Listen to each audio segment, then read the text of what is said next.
정부가 일본과 타결한 일본군 위안부 문제 합의 당시 소녀상 이전 등에 대한 이면 합의가 있었던 것으로 드러났습니다. 당시 우리 정부는 일본의 요구를 사실상 전부 받아들인 것으로 나타났습니다. 고노다로 일본 외무상은 담화를 통해 한일 위안부 합의를 바꾸려 한다면 한일 관계가 관리할 수 없게 될 거라고 강력 반발했습니다. 한일 위안부 합의는 외교부가 아닌 이병기 당시 국정원장이 일본 측과의 밀실 합의를 통해 이루어진 사실도 새롭게 드러났습니다. 여기엔 2015년 안에 합의를 끝내려는 박근혜 전 대통령의 의지가 작용한 것으로 조사됐습니다. 2012년 총선을 앞두고 김관진 당시 국방장관이 총선 개입 정황이 뚜렷한 작전 지침을 결재한 사실이 JTBC 취재 결과 드러났습니다. 김 전 장관에 대한 석방 결정이 적절했는지 다시 논란일 것으로 보입니다. 충북 제천 스포츠센터에 화재가 일어나기 전에 유독가스와 연기를 밖으로 내보내는 역할을 하는 배연창 스위치를 누군가 꺼놓았던 것으로 JTBC 취재 결과 확인됐습니다. 결과적으로 많은 사람들이 연기에 질식해 숨졌습니다. 자유한국당에서 제명당한 유여해 전 최고위원이 북콘서트를 열고 홍준표 대표에 대한 각종 폭로를 했습니다. 홍 대표가 여성 비하 발언을 많이 했고 대선 당시 홍 대표의 거짓말을 수습하느라 당황한 적이 많다고 했습니다. 박근혜 전 대통령과 최순실 씨에게 뇌물을 준 혐의 등으로 1심에서 징역 5년을 선고받은 이재용 삼성전자 부회장에 대한 항소심 결심 재판에서 특검이 1심과 같이 징역 12년을 부형했습니다. 조윤선 전 청와대 정무수석과 우병우 전 민정수석이 구속과 석방 여부를 놓고 검찰과 법정 다툼을 벌였습니다.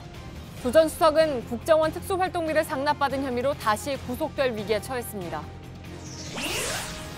연말 밤이면 길거리는 단거리 택시 승차 거부로 몸살을 앓는데요. 다양한 승차 어플리케이션이 이 문제를 해결하겠다고 나섰지만 넘어야 할 산이 많습니다. 그 현장을 밀착 카메라에서 다녀왔습니다. 기름 없이 달리는 일상으로 매일을 바꾸는 현대수소 전기차.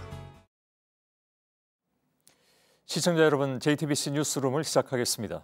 2년 전에 발표된 한일 정부의 위안부 문제 합의 과정에 대한 조사 결과가 오늘 공개되었습니다. 당시에 박근혜 정부는 24년 만에 위안부 문제를 매듭지었다면서 큰 의미를 부여했습니다. 그러나 아무런 사회적 합의도 없는 가운데 10억 엔을 받고 위안부 문제를 더 이상 거론하지 않겠다고 일본에 약속해 준 것을 두고 논란이 끊이지 않았습니다. 조사 결과 당시 박근혜 정부는 소녀상 문제 등 일본의 요구를 사실상 100% 수용한 것으로 드러났습니다. 무엇보다도 합의는 되돌릴 수 없는 것이다라는 뜻의 불가역이라는 단어 역시 이면 합의를 통해서 이루어진 것으로 나타났습니다. 일본 정부는 오늘 발표에 대해서 강하게 반발하면서 한일 관계 관리가 불가능해질 수 있다고 사실상의 협박성 발언을 내놨습니다. 먼저 이면 합의 내용을 하나씩 짚어드리겠습니다. 박현주 기자가 나와 있습니다. 자, 박 기자, 우선 지난 2015년에는 공개되지 않았던 비공개 합의가 있었다는 것이 2년 만에 처음 드러난 거죠. 예, TF는 당초 공개된 합의문 외에 우리 정부에게 일방적으로 부담이 될 수 있을 만한 내용들이 비공개로 포함이 되어 있었다, 이렇게 설명을 했습니다. 예. 그 발표 내용을 한번 직접 들어보시죠. 양국 간 합의 내용에는 외교장관 공동기자회견에서 발표한 공개 합의 내용 외에 소녀상, 제3국 기림비, 성노예 표현과 같은 비공개 내용이 들어 있습니다. 예, 사실 소녀상 이전 같은 경우에는 실제로 일본이 합의 발표 직후부터 계속해서 이전될 것이다라고 주장을 했기 때문에 이거 뭐 이면 합의가 있었던 것이 아니냐 하는 얘기가 있긴 있었습니다, 그때도. 네, 그렇습니다. 당시 기시다 후미오 일본 외무상은 소녀상이 적절히 이전되는 것으로 안다라고 말을 했습니다. 예. 하지만 이 같은 내용은 당시 공개됐던 합의문에는 나와 있지 않는 내용인데요. 직접 한번 보시면요. 한국은 일본의 우려를 인지하고 또 그렇기 때문에 관련 단체들과의 협의를 통해서 적절하게 해결되도록 노력한다라는 내용만 나와 있습니다. 예. 그러니까 일본 정부가 그 같은 주장을 할 만한 약속을 사실상 해준 셈이라는 분석입니다. 예. 이렇게 계속 이제 그쪽에서 딴소리가 나오니까 그래서 이제 이면 합의가 있었던 것이 아니냐 하는 얘기가 계속 돌았는데 정부에서는 그걸 부인하지 않았습니까, 그 당시에? 네, 당시 윤병세 외교부 장관은 이 같은 의혹을 부인했습니다. 이 부분도 직접 들어보시죠. 예. 발표된 합의 외에 비공개된 합의문이 있습니까? 없습니다. 없어요? 네. 그거 확실하죠? 네. 예. 제가 아는 한 없습니다. 뭐 누차 말씀드렸습니다만은 짤막하게 대답하세요. 합의된 거 그 이상도 그 이하도 아닙니다. 자, 결과적으로 보자면 오늘 TF 발표 내용에 따르면 이건 거짓 해명이 됐습니다. 예, 그렇습니다. 구체적인 맥락이 공개가 됐는데요. 일본 측이 우리에게 소녀상 이전을 어떻게 할 것인지 그 구체적인 계획을 알고 싶다라고 묻자 우리가 일본의 우려를 인지하고 있고 또 그에 따라서 협의를 통해서 적절하게 해결하도록 노력하겠다 이런 답을 해줬던 겁니다. 예, 관련 단체하고 협의를 통해서 적절하게 해결하겠다. 이건 뭐 누가 봐도 일본의 입장에서는 협조하겠다 이렇게밖에 안 들리는 그런 상황이군요. 그러니까 일본의 요구를 사실상 받아들여서 졸속으로 합의를 한 뒤에 비공개로 묶어버렸다. 이렇게 볼 수 있는 대목인데 이런 식으로 사실상의 비밀 약속을 해준 것이 이거 말고도 또 있죠. 예, 이외에도 정대협 등 위안부 관련 단체를 설득해달라고 일본 정부가 요구를 하자 우리 정부는 이 같은 단체들이 이견을 표명하는 경우에는 우리가 설득하도록 노력하겠다라는 답을 해주고요. 또 제3국에 위안부 관련 기린비를 설치하는 문제와 관련해서도 일본 정부가 적절하지 않다라는 지적을 하자 우리도 지원하지 않겠다라는 약속을 해주기도 합니다. 예. 또 성노예라는 표현도 일본이 굉장히 껄끄럽게 여기는 표현입니다. 여기에 대해서도 우리가 입장을 줬죠.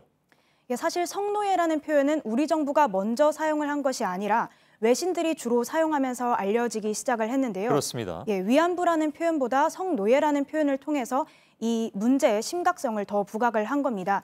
하지만 일본 정부 측에서 이 표현을 더 이상 사용하지 않기를 희망한다라고 말을 하자 우리 정부도 이 문제를 표현할 만한 공식 명칭은 일본군 위안부 피해자 문제뿐임을 재차 확인한다라는 답을 해주기도 했습니다. 예, 이런 식의 합의가 나중에 문제 소지가 될 수 있다라는 것을 당시 정부가 정상적이라면 모르진 않았을 텐데 어땠습니까 그때? 예, 실제 당시 외교부도요 내부 검토 회의를 통해서 이 같은 비공개 합의 내용이 부작용의 소지가 있다라고 보고 수정 혹은 삭제를 해야 한다는 의견을 내기도 했습니다. 예. 하지만 이 같은 지적들이 받아들여지지는 않았고 결국 그 비공개 합의가 그대로 체결이 됐습니다. 예, 그건 청와대가 이제 회담을 주도했기 때문으로 봐야 되겠군요. 예, 그렇습니다. 외교부의 의견은 언제까지나 그 실무선의 의견이었고 실제로는 청와대의 결정에 따라서 모든 것이 좌우됐다 이렇게 볼 수 있습니다. 예, 가장 논란이 됐던 것 그 당시에 뭐 여러 가지가 있었습니다만 10억엔은 대체 왜 받았느냐, 그러니까 그 정도 돈으로 해결된 문제가 아니지 않느냐 이 부분이었는데 이건 이번 조사에서 어떻게 나왔습니까?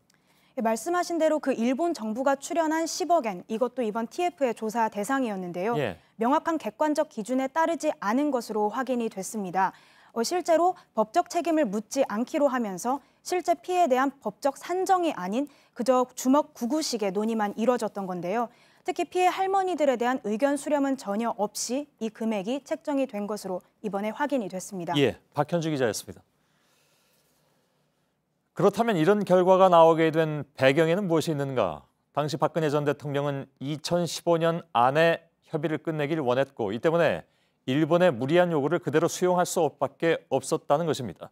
문제의 불가역적이란 표현도 그래서 들어가는 것으로 나타났습니다. 유선의 기자의 보도입니다. 한일 정부는 2014년 4월 양국 외교부에 국장급 협의를 시작했습니다. 하지만 협의는 빠르게 진행되지 않았고 양국 정상은 2015년 2월 고위급 비공개 협의를 시작했습니다. 한국은 이병기 국정원장, 일본은 야치 쇼타로 국가안전보장회의 사무국장을 대표로 내세웠습니다. 주무부처인 외교부는 이 밀실 합의에 참여조차 하지 못했습니다. 위안부 합의는 고위급 비공개 협의에서 주로 이루어졌고 국장급 협의는 조연에 불과했습니다. 밀실에선 2달 만에 사실상 합의가 타결됐습니다. 이 과정에서 문제의 불가역적이란 표현은 당초 우리 측 요구와 전혀 다르게 쓰였습니다. 외교부는 일본에 불가역적인 사죄, 즉 되돌릴 수 없는 사죄를 요구했습니다. 하지만 밀실에선 일본이 요구한 대로 불가역적인 해결로 둔갑했습니다. 이번 합의를 통해 모든 게 해결됐으니 다시는 문제 삼지 말라는 뜻입니다. 외교부가 반대했지만 청와대는 받아들이지 않았습니다. 청와대는 국제사회에서 위안부 발언을 하지 말라고 외교부에 지시하기도 했습니다. 일본은 위안부 문제 협의 중 군함도 유네스코 등재를 시도하는 등 뻔뻔한 모습을 보였지만 박 전 대통령은 연내 타결을 압박했고 결국 우리가 끌려다니게 된 겁니다. 윤병세 전 외교부 장관은 조사 결과 발표 후 피해 할머니들이 고령이라 합의가 시급했고 피해자 대다수가 화해치유재단 사업을 수용했다고 주장했습니다. JTBC 유선입니다. 오늘 TF의 결과 발표에 대해서 일본 정부는 이례적으로 외무장관의 담화를 발표했습니다. 일본 정부는 위안부 합의를 변경하려고 하면 한일 관계는 관리가 불가능해질 것이라고 경고하고 나섰습니다. 윤서령 도쿄특파원입니다. 일본 정부 반응은 TF 결과 발표 뒤 2시간 만에 나왔습니다. 중동을 방문 중인 고노타로 외상이 이례적으로 담화 형식을 취했습니다. 고노 외상은 2015년 한일 위안부 합의는 민주적으로 선출된 두 정상과 양국 정부의 정당한 교섭 과정을 거친 것이라며 합의에 이른 경과에 문제는 없다고 밝혔습니다. 사실상 TF 검토 결과를 인정할 수 없다는 입장입니다. 그러면서 한국 정부가 TF 결과를 토대로 합의를 변경하려고 한다면 한일 관계는 관리 불가능해질 것이며 결코 받아들일 수 없다고도 했습니다. 합의가 착실히 이행되어야 한다는 그동안의 일본 정부의 대응에서 한층 강경해진 반응입니다. 日韓合意を履行していく上で、これがそれを難しくするような内容が含まれているとすればですね、これは我が国として受け入れられないと。 TF 결과 이후 우리 정부가 취할 조치를 고려해 합의 이행을 압박하는 수순으로 풀이됩니다. 일본 정부는 또 위안부 합의로 인해 이 문제가 최종적, 불가역적으로 해결된 것이라는 입장을 반복했습니다. 도쿄에서 JTBC 윤서령입니다.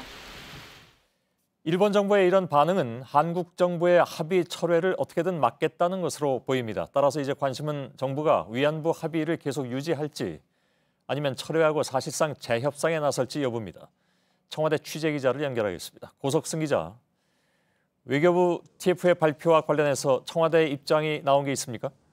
네, 청와대 공식 입장은 아직 나오지 않았습니다. 청와대 관계자는 이 공식 입장을 내기까지 시간이 더 필요하다면서 논의를 충분히 한 후에 입장을 내겠다고 밝혔습니다. 임종석 비서실장 주재로 오늘 이 비서진들이 회의를 했는데 시간을 더 갖고 논의를 충분히 할 문제다, 이런 입장을 정했다고 이 관계자는 설명했습니다. 예, 그러면 언제쯤 입장이 나올 것 같습니까? 네, 청와대와 정부는 시간을 일부러 오래 끌지는 않겠다는 입장입니다. 청와대 고위 관계자와 통화를 했는데 시간을 2, 3개월씩 끌고 갈 수는 없지 않겠냐면서 어떤 방향으로건 후속 조치를 미룰 수는 없다는 입장을 내놨습니다. 문 대통령은 지난 8월 취임 100일 기자회견에서도 TF 결과가 나오는 대로 그에 대한 방침을 정하겠다고 밝힌 바 있어서 그리 오랜 시간이 걸리지는 않을 것이란 전망입니다. 예. 자, 이런 결과가 나왔는데 아무 일 없다시 그냥 갈 수 있느냐, 이런 얘기가 나옵니다. 다시 말해서 결국 재협상 쪽으로 가는 것이 아니냐 하는 분석인데 어떻게 봐야 될까요? 네, 속단하기는 아직 이르지만 그렇게 될 거란 전망이 우세합니다. 이 TF 조사 결과 일본 측 요구사항이 비공개 이면 합의로 상당 부분 반영됐다는 사실이 밝혀진 만큼 이 합의를 그대로 끌고 갈 수는 없지 않겠냐는 분석입니다. 또 강경화 장관이 오늘 발표 직전에 국민들께 마음의 상처를 안겨드려 유감스럽다, 사실상 이 사과의 의미가 담긴 언급을 내놨고 어제는 이 모든 옵션을 검토하겠다고도 했기 때문에 이 재협상 쪽에 무게가 실리는 분위기인 건 분명합니다. 예. 그런데 일본은 지금 보면 굉장히 강력하게 반발하고 있는 모습입니다. 청와대 쪽 반응이 그래서 더 궁금해지기도 합니다. 네, 오늘 이 TF는 위안부 합의가 법적 구속력을 가진 이 조약이 아니라는 점을 강조했습니다. 사실상 수정이나 재협상의 여지를 열어놓은 셈입니다. 만약 그럼에도 불구하고 일본이 계속 재협상을 요구한다면 결국 이 합의는 파기될 가능성도 있는 셈입니다. 예. 다만 이 북핵 문제나 이 아베 총리의 평창올림픽 방문 등 이 다른 한일 간의 외교 사항과 연계될 가능성도 있기 때문에 이 정부나 청와대는 좀 더 신중하게 접근을 하려는 그런 움직임으로 보입니다. 예. 한 가지만 더 질문하죠. 지금 얘기한 것처럼 북핵 문제라든가 아니면 평창올림픽 문제라든가 이런 것을 청와대나 정부가 염두에 두지 않았을 리가 없는데 이런 결과를 지금 발표했단 말이죠. 그러면 그거 다 감안하고 한 것이 아니냐 하는 질문이 나올 수도 있습니다. 어떻게 얘기를 할까요? 네, 사전에 이와 관련해서 이 TF와 이 정부 측이 어느 정도 이 조율을 했을 가능성 물론 배제할 수는 없습니다. 다만 청와대나 정부는 이번 TF의 조사가 이 정부와는 별도로 이 독립적이고 중립적으로 이루어졌다고 강조하고 있습니다. 그러니까 이번 발표의 내용과 시기에 대해서 정부는 전혀 알지 못했다는 겁니다. 예. 알겠습니다. 일단 거기까지 듣고 좀 더 확인은 저희가 오태규 위원장을 통해서 하도록 하겠습니다. 고석승 기자였습니다. 오늘 조사 결과를 발표한 한일 위안부 합의 검토 태스크포스의 오태규 위원장이 직접 스튜디오에 지금 나와 계십니다. 어서 오십시오. 네. 예. 방금 고석승 기자한테 질문했던 것으로 이어가겠습니다. 네네. 혹시 사전에 이것을 발표하면서 외교부 그리고 또 청와대 어느 쪽하고도 조율하신 바는 없습니까? 그러니까 발표 시점 같은 것을? 시점이요. 예. 시점은 저희들이 원래 TF를 출범할 당시에 연내에 발표를 목표로 한다 이렇게 밝힌 바가 있습니다. 아 그렇군요. 예. 연내니까요 지금이. 네. 예, 알겠습니다. 그래서 아무튼 뭐 청와대 쪽 반응은 나중에 점차 더 나올 테니까 그건 지켜봐야 될 것 같고 오늘 발표하신 내용 가운데 이른바 이제 불가역적 해결이라는 표현 그때 제일 크게 문제가 됐던 것이기도 합니다. 일본 쪽에서 그걸 끝까지 붙잡고 있는 상황이기도 했고 그래서 이 표현은 근데 우리가 먼저 우리 정부 쪽에서 먼저 제안을 했는데 성격이 변질됐다는 얘기가 나왔습니다. 어떤 얘기입니까? 네, 원래 저희들은 이제 일본 쪽의 사죄를 받기 위해서 사죄를 받는데 계속 일본 쪽이 사죄를 하고 나서 번복한다 이런 것들이 이제 위안부 관련 단체라든가 이런 데서 계속 문제가 제기되어 왔습니다. 예. 그래서 그걸 참고로 했다고 보이는데요. 그래서 사죄를 불가역적으로 좀 받겠다. 그래서 일본의 내각의 결정을 받는 사죄를 받아내는 걸 목표로 하고 요청을 했습니다. 예. 그런데 결국은 마지막에는 해결의 불가역이 되어버렸죠. 예. 그러니까 이제 쉽게 말하면 사죄해놓고 나중에 딴소리 하지 말라라고 이쪽에서 얘기를 했는데 결과는 자 이제 이렇게 했으니까 이 얘기는 다시 거론하지 말자라는 쪽으로 불가역이 쓰여버렸다 이런 얘기잖아요. 네, 저는 그렇게 알고 있습니다. 예. 전혀 엉뚱한 방향으로 이제 흘러갔다 이런 얘기로도 들리는데 아무튼 알겠습니다. 오늘 발표 때도 강조를 하셨지만 일본은 법적 책임이란 용어 대신 그냥 책임이란 표현을 썼습니다. 네. 그것도 이제 일본 정부 요구를 그대로 들어준 것이라고요. 그런데 그 부분은 이제까지 일본은 인도적 책임이라는 말을 써왔습니다. 예. 근데 인도적도 빼고 그냥 책임이라는 말을 이제 우리는 인도적이 뺐으니까 책임이라는 말은 조금 더 이전보다 나아졌다 이렇게 교섭을 했던 분들은 설명하고 있는 거죠. 근데 그건 뭐 받아들이기에 따라서는 뭐 이현령 비현령 같은 용도 책임이라는 말만 딱 써버리면 그렇게 해석될 수도 있는 그런 문제인 것 같군요. 아무튼 그 비공개로 일본이 요구하는 부분들을 모두 수용한 배경은 뭐라고 판단하셨습니까? 그러니까 비공개 이제 이 합의의 전체의 구조를 보면요, 우리가 일본의 책임, 사죄, 보상 이 세 가지가 우리가 핵심적으로 받아내려고 하는 3대 핵심 사항이지 않습니까? 예. 근데 일본 쪽은 소녀상 이전 문제, 그다음에 불가역 최종적 해결, 그다음에 국제사회에서 상호 비판 자제 이것을 똑같은 우리 3점 세 개의 어떤 핵심 현안과 비슷한 무게로 그걸 받아달라고 한 거죠. 거기에 더해서 이제 비공개로 세 가지를 더 요구를 한 것이고요.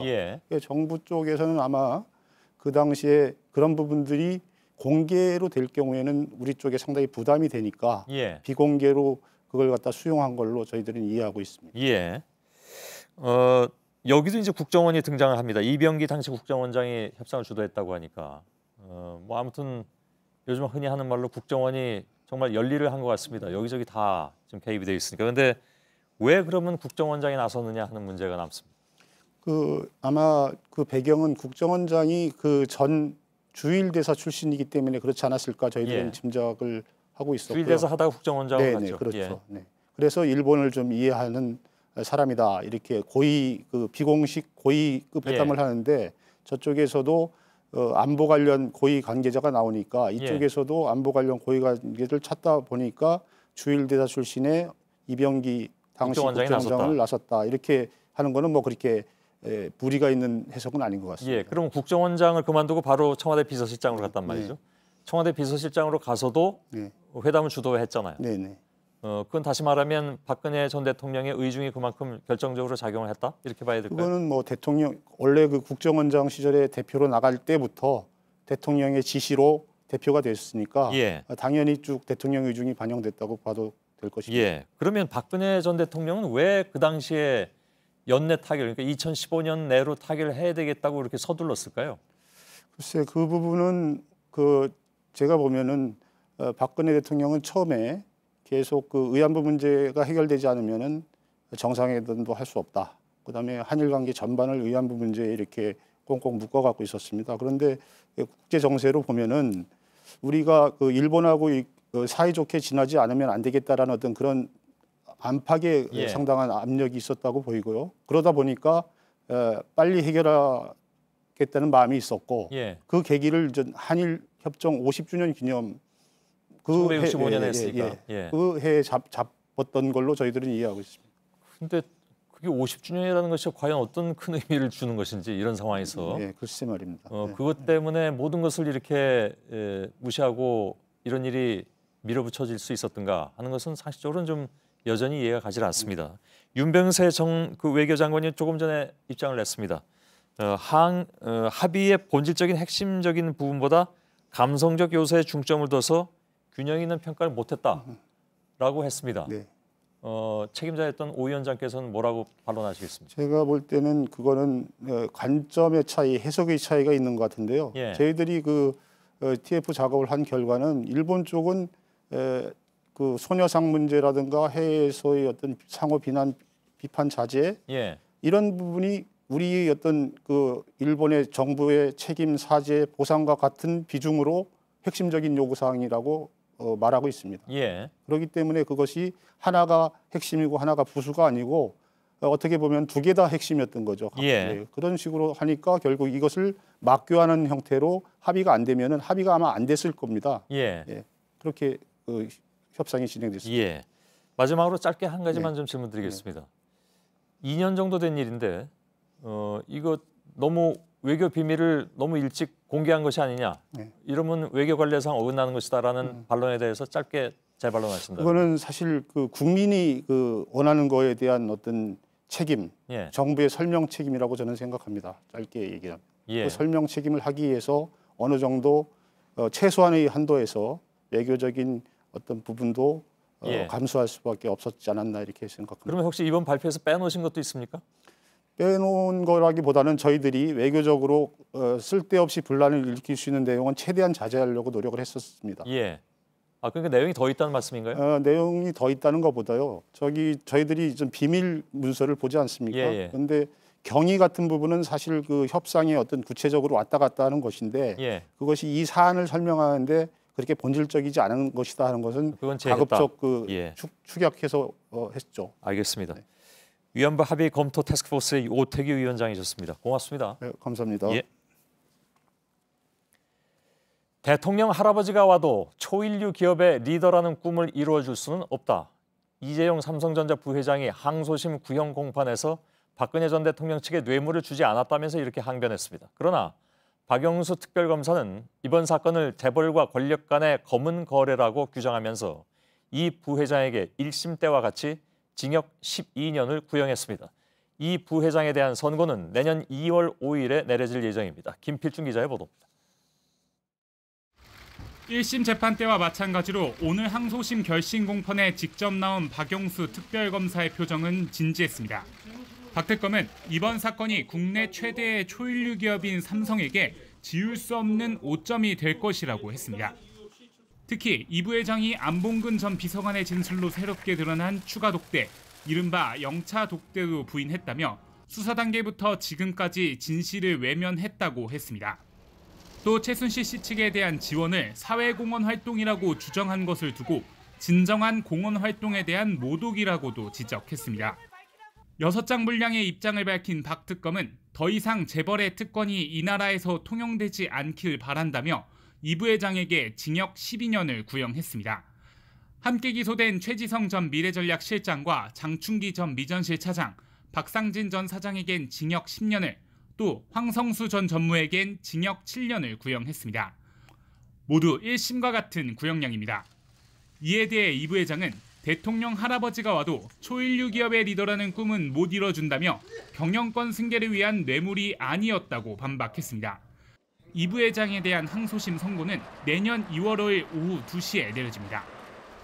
JTBC 김필주입니다.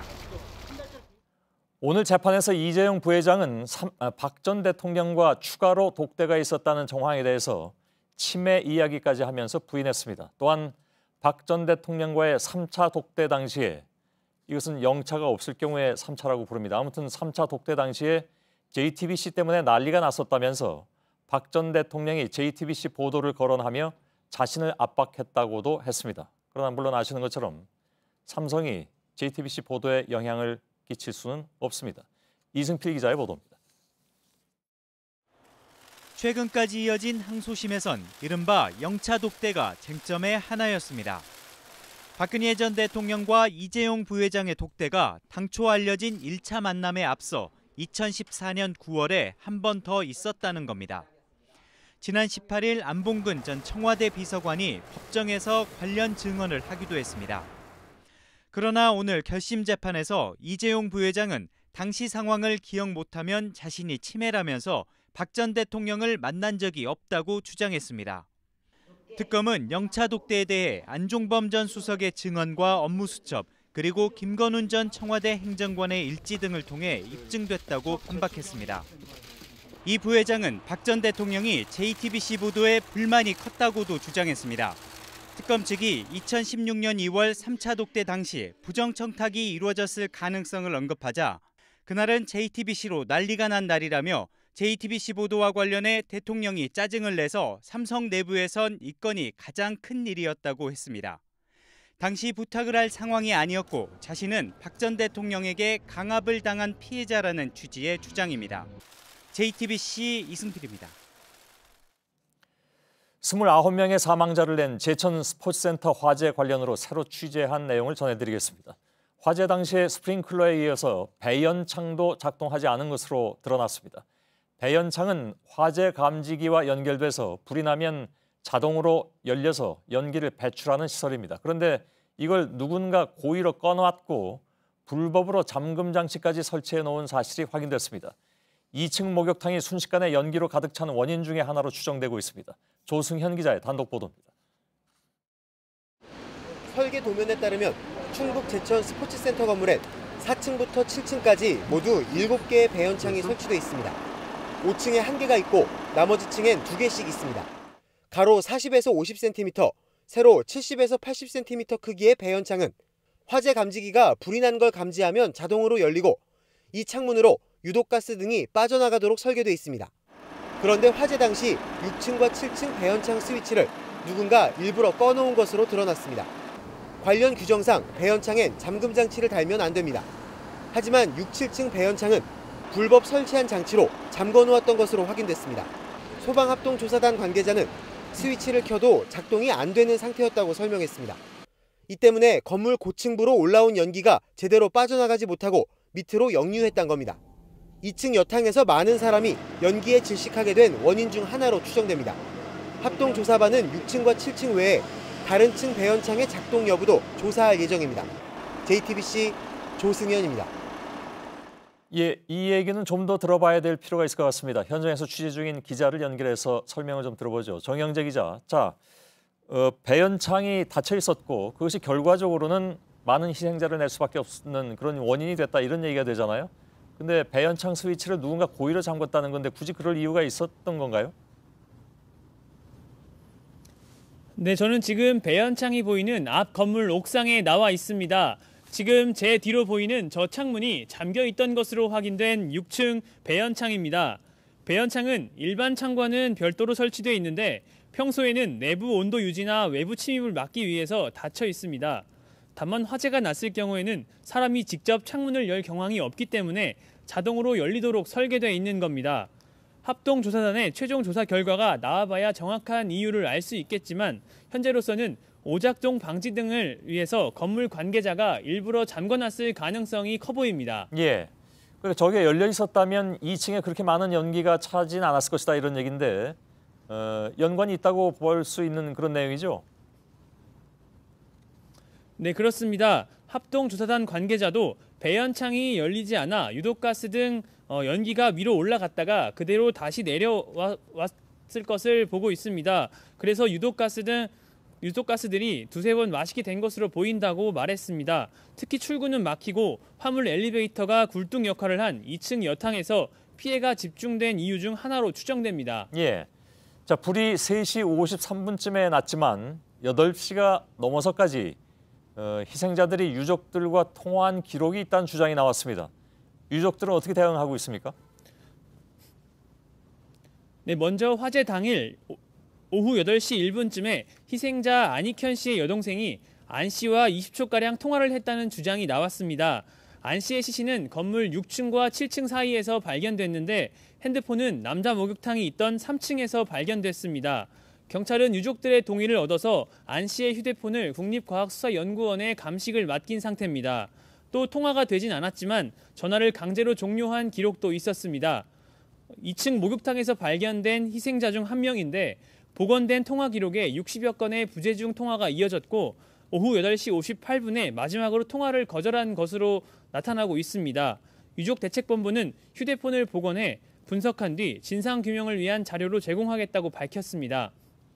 또 불이 처음 난 시간이 알려진 것보다 30분 전인 오후 3시 25분이라는 의혹도 제기됐습니다.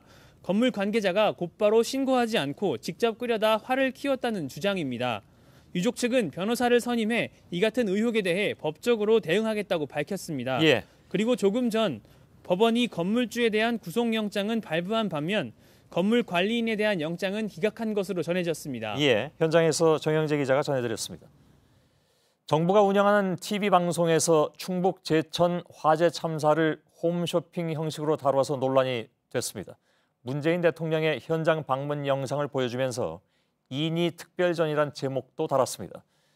KTV 측은 즉각 사과했습니다. 권근영 기자입니다.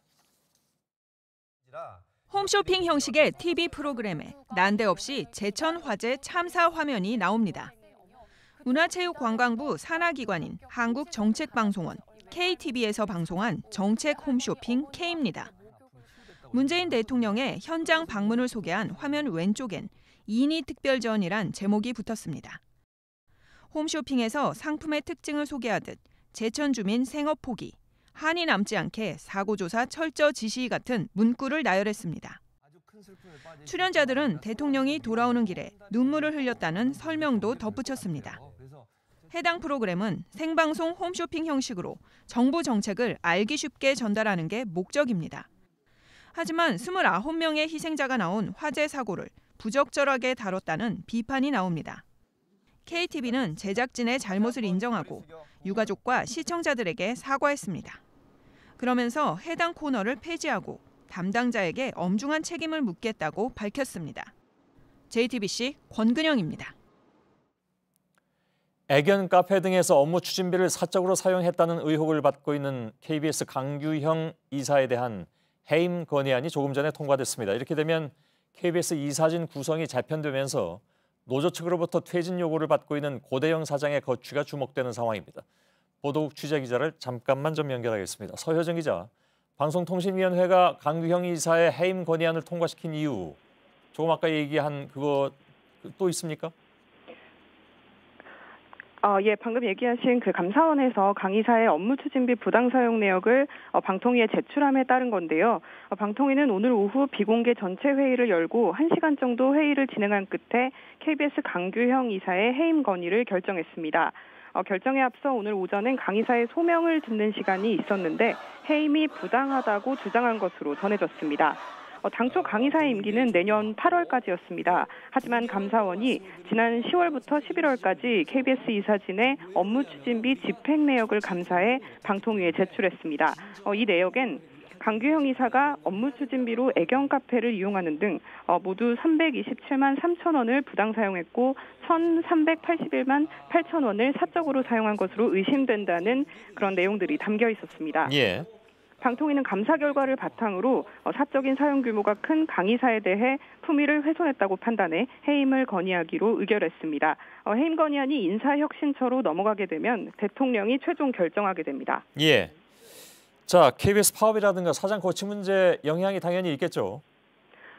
네, 그렇습니다. 강이사 해임이 최종 확정되고 나서 여권에서 추천하는 보궐이사가 새로 선임되면 KBS 이사회 구성이 바뀌게 되는데요. 현재 여권 추천 5명, 야권 추천 6명에서 여권 6명, 야권 5명으로 재편됩니다. 이렇게 여야 구도가 바뀌게 되면 이사진이 고대영 KBS 사장의 해임 절차에 돌입할 가능성도 커집니다. 현재 언론노조 KBS 본부가 경영진 퇴진을 요구하면서 파업 중인데요. 사장의 해임이 빨리 이루어지게 되면 파업 종료 시기도 빨라질 것으로 보입니다. 예. 노조는 보궐이사가 임기를 시작하는 즉시 고대영 사장 해임 절차에 착수해야 한다 이렇게 얘기를 하면서 이인호 이사장에 대해서도 퇴진하지 않으면 불신임한 처리를 해야 한다는 성명을 발표했습니다. 예, 서효정 기자였습니다. 네, 한 사람의 전임 최고위원이 제1야당을 연일 뒤흔들고 있습니다. 어제 자유한국당에서 제명된 류여해 전 최고위원입니다. 오늘 북콘서트를 열고 홍준표 대표에 대한 폭로성 발언을 쏟아냈습니다. 여성 비하가 잦았고 당무감사에서 뒷거래 의혹도 있었다고 주장했습니다. 이서준 기자입니다. 2시간여에 걸친 류여해 전 최고위원의 북콘서트는 대부분 홍준표 대표에 대한 공격으로 채워졌습니다. 지난 전당대회 때 출마를 막았다는 주장으로 시작해 홍 대표가 보낸 사람이다. 전직 국정원 직원이래요. 나가면 안 될 것 같다고. 나가면 안 될 것 같다고요? 홍한테 피해 간다고. 홍 대표의 여성 비하 발언과 대선 때 언행도 문제 삼았습니다. 근데 여자 비하 발언은 사실 여러 번 많이 하셨고 대선 때 발언을 하시면 팩트 체크해서 가짜로 밝혀진 적이 많았죠. 또 최근 당무감사에서 뒷거래가 있었다는 의혹도 제기했습니다. 탈락 점수를 받은 당협위원장이 홍 대표의 약점을 잡아 살아났다는 겁니다. 이번 당무감사에 나는 이 카드가 있다라고 얘기를 했어요. 뒤로 딜을 하거나. 그런데요. 그분이 살아났어요. 류 전 최고위원의 제명 이유도 막말에 의한 당 명예 실추입니다. 하지만 스스로는 포항 지진은 하늘의 경고라는 말을 포함해 논란이 된 발언들이 왜 문제인지 이해할 수 없다고 주장했습니다. 지금도 이해가 안 가요. 뭘 잘못한 건지. JTBC 이서준입니다. 네, 자유한국당은 류 전 최고위원을 제명함으로써 이미지 쇄신에 나서려 하고 있습니다. 하지만 류 전 최고위원의 폭로성 발언으로 홍 대표의 과거 언행이 다시 부각되는 가운데 오늘도 핵심 당직자가 구설에 올랐습니다. 좀처럼 수습되지 않는 모습입니다. 더욱이 류 전 최고위원은 폭로할 게 또 있다고 공언하고 있습니다. 이희정 기자입니다. 자유한국당은 류여해 전 최고위원을 빠르게 제명하기 위해 어제 한밤 최고위원 회의를 열었습니다. 속전속결 제명으로 막말 정당이란 오명을 벗어나겠다는 겁니다. 앞서 당무감사 결과 점수에 미달한 당협위원장 62명을 한꺼번에 교체하기로 한 것도 당 이미지 쇄신을 위한 조치였습니다. 하지만 류 전 최고위원이 반발하면서 홍준표 대표의 과거 논란성 발언이 재조명되고 있습니다. 게다가 홍 대표는 오늘 강연차 부산을 찾았는데 이곳에선 또 당 소속 서병수 부산시장과 불화설이 불거졌습니다. 내년 지방선거 공천을 놓고 신경전을 벌여온 두 사람이 비공개 면담을 했는데 일부 기자들이 문 밖에서 고성을 들은 겁니다. 동행했던 당직자들은 덕담이 큰 목소리로 오간 것이라며 해명에 나섰는데 이 과정에서 대표 비서실장인 강효상 의원은 질문에 거칠게 대응을 해 역시 구설에 올랐습니다. 이런 가운데 류 전 최고위원은 또 홍 대표와 관련한 추가 폭로도 예고하고 있어 이미지를 쇄신하려는 한국당이 좀처럼 속도를 내지 못하고 있습니다. JTBC 이희정입니다. 정치인들의 후원금 사용 내역을 저희가 분석해서 어제 보도해드렸습니다. 후원금 사용에 여러 문제점이 드러났죠. 특히 정치자금법의 빈틈을 이용한 지출이 눈에 띄었습니다. 정치 활동과 관련이 있다고 주장하면 사적인 용도로 의심되는 지출에도 후원금 사용이 가능했습니다. 조익신 기자입니다. 더불어민주당 위성건 의원은 후원금으로 지역 언론 10곳에 광고비 273만 원을 사용했습니다. 모두 창간 축하 광고인데 후원금으로 지역 언론에 선심을 쓴 게 아니냐는 지적이 나옵니다. 민주당 윤우덕, 자유한국당 윤현석 의원은 휴대폰 5대의 통신요금을 후원금으로 냈습니다. 두 의원 모두 문자 발송용으로 휴대폰을 사용했다고 설명했습니다. 민주당 김진표, 자유한국당 정양석 의원은 후원금으로 외국어 강습을 들었습니다. 원칙적으로 어학 비용의 후원금 사용은 불가능하지만 정치 활동을 위한 거라면 가능하다는 게 선관위의 해석입니다. 김 의원 측은 해외 대학 초청 강연 때문에 수강했다고 밝혔고, 정 의원 측은 상임위가 외교통일 위라 해외 대사를 만날 일이 많다는 해명을 내놨습니다. JTBC 조유신입니다. 네, 어제 보도에서 민중당 김종훈 의원이 후원금으로 변호사 비용 5,500만 원을 냈다고 전해드렸습니다. 확인 결과 액수가 5,500만 원이 아닌 550만 원이기에 바로잡습니다. 시청자 여러분께 사과드립니다. 김 의원 측은 해당 사건에 후원금을 쓴 건 맞지만 검찰에서 증거 불충분으로 무혐의 처리됐다고 알려왔습니다. 네, 이대 목동병원에서 숨진 신생아 4명의 가족들은 병원 측이 숨진 아기의 어머니에게 모유 촉진제인 돔페리돈을 외부에서 처방받아 복용할 것을 권유했다고 주장했습니다. 해당 약품은 심장 이상 유발 등 부작용 우려 때문에 산모에게 투여하지 못하게 돼 있습니다. 경찰은 오늘 처음으로 신생아 중환자실 담당 전공의를 참고인 신분으로 불러 조사했습니다. 김관진 전 국방장관은 군사이버사령부가 댓글을 통해서 선거에 개입한 혐의로 구속됐다가 범죄 성립 여부가 불투명하다는 이유로 적부심에서 풀려났습니다. 그런데 오늘 국방부가 비밀 해제한 문서 중에는 김 전 장관에게 불리한 내용들이 들어있었습니다. 총선을 앞두고 당시 여당을 지원하려 한 뚜렷한 정황으로 볼 수 있는 부분들입니다. 지난달에 법원은 이런 내용을 확인하고도 범죄 성립 여부를 놓고 다툼의 여지가 있다면서 구속돼 있던 김 전 장관을 석방한 것으로 나타났습니다. 김혜미 기자의 보도입니다. 국방부가 오늘 보안심사위원회를 통해 비밀 해제를 결정한 21건의 문건 중 하나입니다. 2012년 3월 총선을 한 달 앞둔 시점에 사이버사에서 작성된 2장짜리 문서로 김관진 전 장관이 결재했습니다. 총선까지 총력 대응에 나서겠다며 5단계 전략 계획을 보고합니다. 종북 위협을 전파하는 것은 물론 중도 오염을 차단하고 우익 결집을 보호하겠다는 내용이 포함되어 있습니다. 선거를 코앞에 두고 보수 성향의 여당을 돕겠다는 의도로 풀이되는 부분입니다. 실시간 대응으로 국내외 웹사이트와 소셜미디어 등의 우호 반응을 60% 이상 유지하겠다는 전략도 나와 있습니다. 북한과 종북 세력에 대응하겠다고 했지만 실제로는 일반 시민을 상대로 한 여론전을 펼친 겁니다. 김 전 장관이 결재한 바로 다음 날 이 같은 작전 내용은 청와대에 그대로 보고됐습니다. 청와대 회의 결과 역시 김 전 장관이 직접 챙겼습니다. 지난 국감에서 확인된 문건을 보면 사이버사는 청와대가 창의적인 대응 계획을 높이 평가했다는 사실을 김 전 장관에게 보고했고 김 전 장관은 이 문건에도 역시 서명했습니다. 하지만 김 전 장관은 구속 적부심에서 결재는 했지만 구체적인 내용을 확인할 수 없었다고 주장했습니다.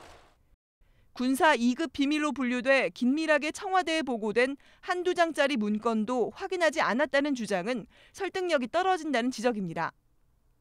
이 같은 정황에도 불구하고 법원은 총선 심리전은 북한의 선거 개입에 대응하기 위한 것이었을 뿐이라는 김 전 장관의 주장을 받아들여 석방을 결정했습니다. JTBC 김혜미입니다. 지금 이 시각 법원의 결정을 기다리는 박근혜 청와대 핵심 참모 2사람이 있습니다. 이르면 오늘 밤에 구속 여부가 판가름나는 조윤선 전 정무수석이 그중 한 명으로 국정원에서 특수활동비 4,500만 원을 수수한 혐의를 받고 있습니다. 또 공직자 사찰 등의 혐의로 구속된 우병우 전 민정수석은 법원에 석방을 해달라면서 구속 적부심을 신청해서 역시 잠시 후에 결과가 나옵니다. 현장에 나가 있는 검찰 취재기자 연결하겠습니다. 한미영 기자 전해주세요. 네, 먼저 조윤선 전 수석에 대한 영장실질심사는 오전 10시 반 시작돼 4시간 넘게 진행됐습니다. 조 전 수석 측은 특활비를 받은 건 인정하지만 줘서 받았을 뿐이고 관제대모 역시 관여한 바 없다고 주장한 것으로 알려졌습니다. 특히 조 전 수석은 최후 진술에서 딸들이 눈에 밟힌다며 재판부에 호소한 것으로 전해졌습니다. 오후에 시작된 우병우 전 수석의 구속 적부 심사는 6시가 다 돼서야 마무리됐습니다. 우 전 수석은 지난 15일 이석수 전 특별관찰관 등 공직자와 민간인을 사찰한 혐의 등으로 구속됐는데요. 우 전 수석 측은 혐의 사실을 놓고 다툼의 여지가 있으며 증거인멸이나 도주의 우려가 없다고 주장했습니다. 이에 대해 검찰은 우 전 수석이 구속된 뒤에도 조사에 불응하는 등 비협조적인 모습을 보이고 있다며 구속의 필요성을 강조했습니다. 현재 두 사람은 모두 서울구치소에서 대기하며 법원의 결정을 기다리고 있습니다. 지금까지 서울중앙지법에서 JTBC 한민용입니다. 예, 이와 관련해서 속보가 나온 대로 바로 전해드리겠습니다. 박근혜 전 대통령의 재판부가 구본무 LG 회장과 신동빈 롯데 회장 등 재벌 총수와 고위 임원 총 13명을 증인으로 채택했습니다. 미르와 K스포츠재단에 출연금을 지원한 경위를 확인하기 위해서입니다. 지난 2008년 삼성 특검 수사 당시에 드러나지 않았던 이건희 삼성전자 회장의 차명 계좌가 200여 개에 달하는 것으로 파악되면서 경찰 수사가 확대되고 있습니다. 경찰은 차명 계좌를 통한 입출금이 2011년까지 빈번했다고 밝혔습니다. 특검 때 문제됐던 차명 계좌를 그 이후에도 여전히 사용했다는 겁니다. 이상화 기자의 보도입니다. 경찰은 서울 한남동 이건희 회장 자택의 인테리어 공사비 비리를 수사하다 차명 계좌를 발견했습니다. 2008년 삼성 특검 수사에서 확인된 1,199개의 차명 계좌와 별도로 9년 만에 다시 차명 계좌 문제가 수면 위로 드러난 겁니다. 경찰에 따르면 지금까지 발견된 계좌는 200여 개입니다. 해당 계좌는 삼성의 전 현직 임원 명의로 주식과 현금 계좌가 섞여 있다고 합니다. 특히 경찰은 특검 수사 이후였던 2011년까지도 입출금이 빈번했던 사실에 주목하고 있습니다. 차명 계좌와 관련된 금액의 정확한 규모에 대해선 확인 중입니다. 경찰의 추적 과정에선 이 회장이 2011년에 계좌와 관련해 1,000억 원가량의 양도소득세를 낸 게 포착됐습니다. 세금을 감안할 때 원래 차명 재산은 수천억 원대에 이를 것이란 관측이 나옵니다. 경찰은 자금이 어디서 흘러나왔는지 또 어디에 쓰였는지 등을 파악할 방침입니다. 비자금 여부를 확인하겠다는 겁니다. 경찰은 이미 삼성 전 현직 임원 4명을 불러 조사했고 계좌 추적에 박차를 가하고 있습니다. JTBC 이상화입니다. 국민의당이 바른정당과의 합당에 대한 의견을 묻는 전 당원 투표를 시작했습니다. 이 투표로 당이 통합으로 갈지 분열로 갈지는 두고 봐야 되겠지만 적어도 투표 과정에서는 분열상이 더 깊어지는 모습입니다. 류정화 기자입니다. 투표는 당원의 힘, 3분이면 충분하다는 문구가 담긴 사진 파일과 상세한 투표 안내문이 국민의당 당원들의 휴대전화에 배달됩니다. 바른정당과의 통합파가 전당원 투표를 독려하려고 만든 홍보물입니다. 하지만 통합 반대파는 투표 기간은 스팸 전화데이라면서 나쁜 투표와 나쁜 대표를 거부하자고 맞섰습니다. 양측 의원들도 분주하게 움직였습니다. 안철수 대표는 아예 바른정당을 찾아 통합 의지를 강하게 밝혔습니다. 통합이 양당이 생존하고 또 더 나아가서 대한민국을 바꿀 수 있다는, 역사를 바꿀 수 있다는 믿음이 있기 때문에 저는 제 가진 모든 것을 다 걸고 이 일을 추진하고 있습니다. 통합 반대파는 법원의 투표 금지 가처분 신청 기각 결정을 받아들인다면서도 여전히 투표의 법적 효력은 없다고 맞섰습니다. 당대표 재신임 투표는 결과에 상관없이 당을 분열시킬 뿐입니다. 통합 찬성파들이 주로 참여한 것으로 보이는 첫날, 투표율은 저녁 7시 현재 13%를 넘겼습니다. JTBC 유정화입니다. 전기 안전 및 생활용품 안전관리법을 일컫는 전안법이 어제 오늘 온라인상에서 화제였습니다. 올해까지 개정안이 처리되지 않으면 당장 1월 1일부터 수백만 소상공인에게 상당한 금전 피해가 발생하기 때문입니다. 하지만 여야는 오늘도 본회의 일정을 잡지 못했고 법안 처리 시한은 이제 휴일을 빼고 이틀 남았습니다. 안지현 기자입니다. 이른바 전안법은 전기용품뿐만 아니라 가방이나 의류도 모두 KC 인증을 의무화한 법입니다. KC 인증을 받지 않으면 3천만 원 이하 벌금 또는 500만 원 이하 과태료를 부과합니다. 하지만 이 법을 적용받는 수백만 명의 소상공인의 경우 인증 비용 부담 증가로 법 개정을 호소해왔습니다. 기존 법안을 폐지해달라는 청와대 국민청원도 답변 기준인 20만 명을 넘었습니다. 문제는 올해 안에 개정되지 않으면 당장 1월 1일부터 피해가 발생한다는 점입니다. 하지만 여야는 오늘도 본회의 일정을 잡지 못했습니다. 자유한국당이 개헌특위를 조건으로 걸었다는 게 민주당의 주장입니다. 현안법 같은 경우에 거기에 어려움을 초래할 수 있다 이런 생각이 들어서 참 속이 타고 입이 바짝바짝 마르는데 연계시키지 말고 그냥 합시다. 한국당은 오히려 여당이 더 책임지는 모습을 보이라고 요구했습니다. 하루빨리 민주당은 국회 본회의를 정상화시켜서 재난법과 관련된 이런 민생 법안들을 하루빨리 처리될 수 있도록. 여야 합의 불발로 연내 처리 시한은 휴일을 제외하면 이제 이틀밖에 남지 않게 됐습니다. JTBC 안지연입니다. 잎이 대나무를 닮아서 협죽도라고 불리는 나무가 있습니다. 청산가리의 6,000배에 달하는 맹독 성분을 지니고 있습니다. 그런데 이게 아이들이 오가는 학교 앞 산책로에 13그루나 있는 곳이 있습니다. 부석찬 기자가 보도합니다. 부산 해운대의 한 초등학교 앞 산책로입니다. 이렇게 방과 후엔 여기서 아이들이 뛰노는데요. 그런데 독나무가 도처에 깔려 있습니다. 잎과 줄기의 독성이 청산가리의 6,000배에 달하는 나신 성분이 든 협죽도입니다. 이 독성분과 접촉하거나 마시면 구토와 현기증은 물론 심장마비도 일으킬 수 있습니다. 실제로 협죽도를 잘라 넣은 어항에 든 미꾸라지는 오븐을 견디지 못하고 축 늘어집니다. 2년 전 충북 제천에서 아버지와 여동생을 독살한 20대가 협죽도의 독을 사용하기도 했습니다. 지나시면서 걱정을 많이 하신 거네요? 많이 했죠. 많이 하고 애들도 있고 이 나무가 위험하다는 걸 아는 사람들은 여기 아마 지나다니는 사람들 중에서 95%는 아마 모를 겁니다. 이거라. 관할구청은 20년 전 철길을 따라 협죽도를 심었는데 지난해 폐선을 산책로로 조성하면서 나무는 그대로 살려뒀습니다. 겨울에도 이제 잎이 있고 일부러 먹거나 그러지 않는 이상은 전혀 피해는 없고요. 부산에는 이곳을 포함해 아직 300그루나 남아 있습니다. 취재가 시작되자 부산시와 해운대구는 뒤늦게 대책 마련에 들어갔습니다. JTBC 구석찬입니다. 네, 정부가 다주택자들을 대상으로 보유세를 올리는 방안을 공식적으로 검토하겠다고 밝혔습니다. 또 대체 공휴일을 늘리는 등 노동시간을 줄여서 일자리를 확보하는 정책도 강화됩니다. 오늘 발표된 내년 경제정책 방향을 이태경 기자가 정리했습니다. 정부는 내년 경제정책 방향을 통해 부동산 보유세 개편을 공식 검토하겠다고 밝혔습니다.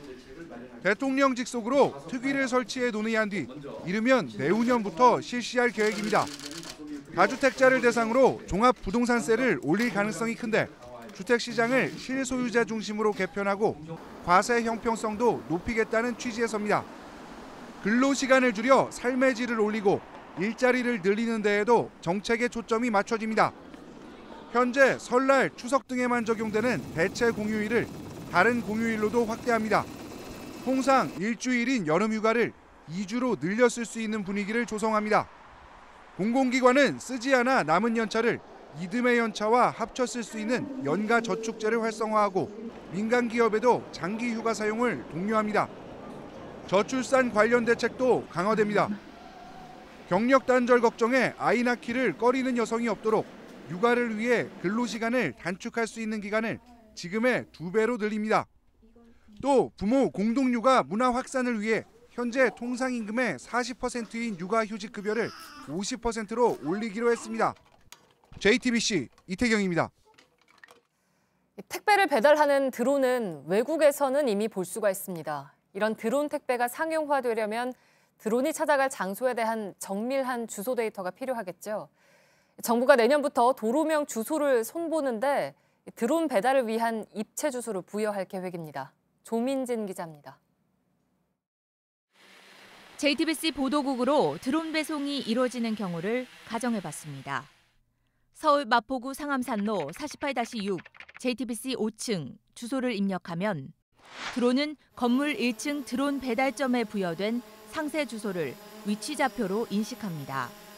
목적지에 도착한 드론은 배달점에서 기다리고 있는 로봇 드로이드에게 물품을 건네줍니다. 드로이드는 정해진 경로를 따라 최종 목적지에 도착해 임무를 완수합니다. 이 시스템이 현실화되려면 건물은 물론이고 각 층과 방에까지 개별적으로 위치좌표가 부여돼야 합니다. 행정안전부는 이 작업을 내년부터 시작한다고 밝혔습니다. 기존 도로명 주소를 정밀하게 손질하면서 건물마다 입체 주소를 부여한다는 겁니다. 지금의 주소 체계로는 아무리 정밀한 드론이나 무인 자동차도 건물 앞까지만 찾아갈 수 있기 때문입니다. 또 도로를 20m 단위로 나눠 기초 번호를 부여하기로 했습니다. 육교 승강기 등에 부여된 도로명 주소와 기초 번호만 알면 재난이나 사고 시 구조대가 쉽게 찾아갈 수 있게 됩니다. 다만 아직 도로명 주소도 정착되지 않은 상태에서 더 복잡한 시스템이 효과를 낼지는 미지수라는 평가입니다. JTBC 조문진입니다.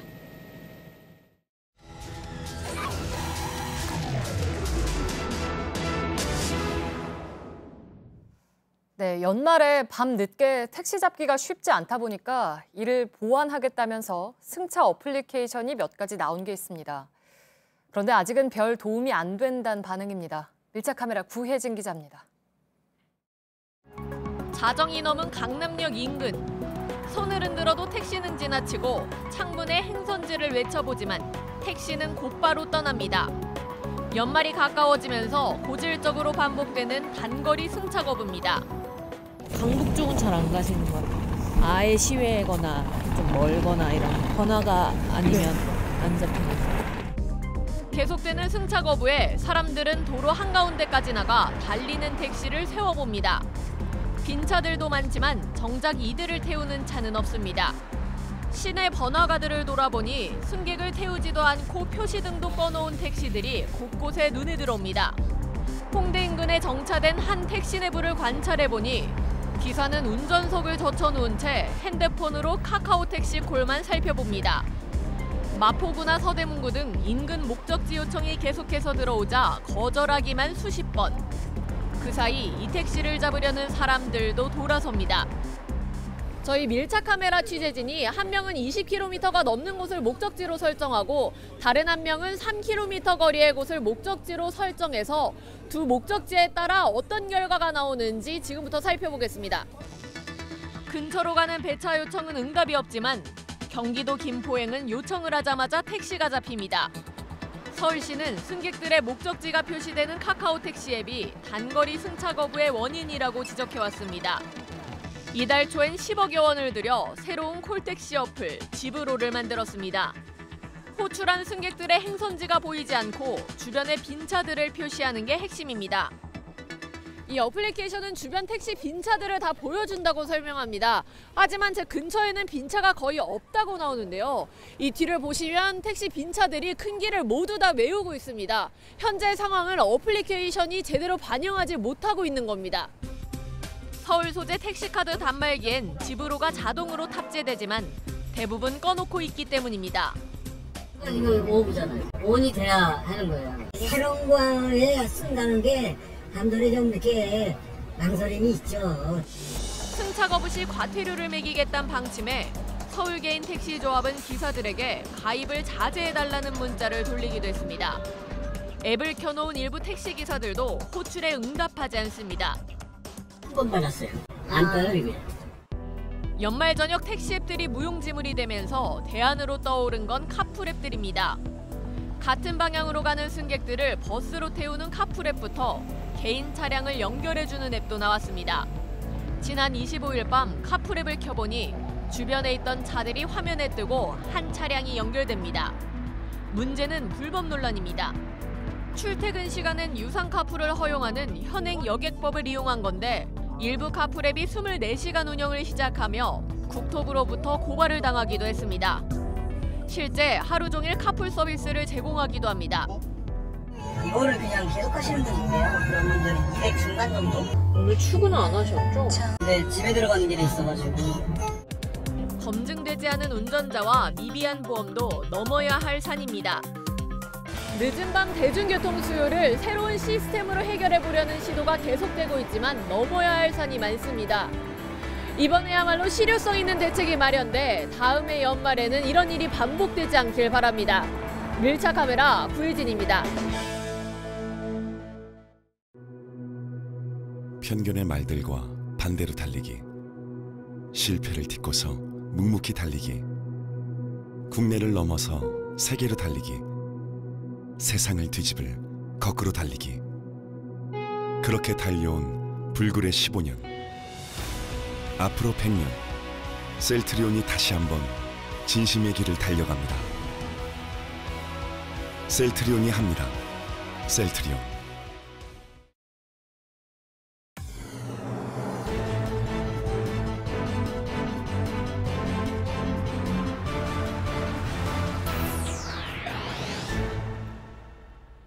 뉴스룸의 앵커 브리핑을 시작하겠습니다. 1964년의 초여름, 저는 제가 살던 서울 필동의 대한극장 앞 네거리에 서 있었습니다. 우리 나이로 9살. 제 앞에서 벌어진 풍경은 연기 자욱한 최루탄과 돌팔매질을 하던 대학생들. 그해 6월 3일을 기점으로 일어난 6.3 항쟁의 시작이었죠. 아시는 것처럼 6.3은 당시 정부의 굴욕적인 한일 기본조약 체결에 반대한 운동이었습니다.